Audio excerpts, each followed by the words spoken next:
Karin, vi ste definitivno eno izmed presenečenj, da je letošnji Viktorja, pa me zanima, kaj so povedale karte, bo Zlat kipec, ne bo?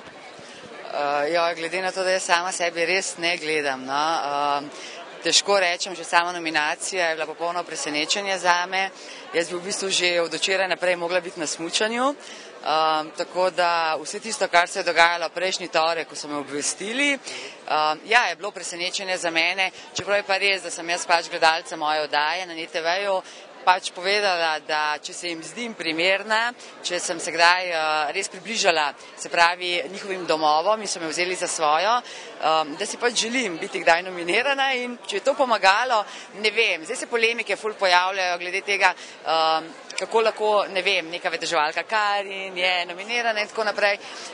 Če bi delala na Pop TV-ju, na kanalu A, verjetno ne bi bilo tukaj nobenega problema, ker je pa to lokalna televizija, pa potem, kot da nismo dobri. Jaz sem v bistvu ful vesela, da se je zgodilo tudi to, ker včasih nov obraz prinese tudi kaj pozitivnega in za mene nominacija kot taka je enkratna in sem ful vesela tega.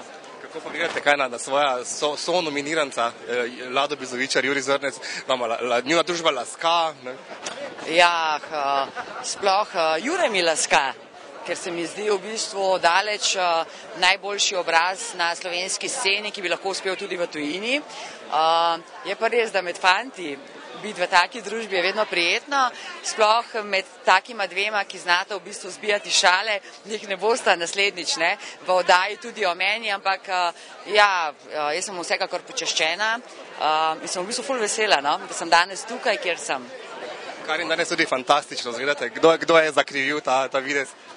Predvsem, to je moja izbira, se pravi, da nekaj lahko dam tudi na modo, če mi kdaj ne uspe kako drugače.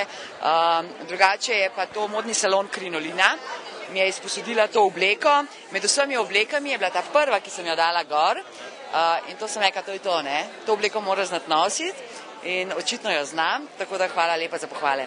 Pink Power, so srečo danes večer. Hvala lepa.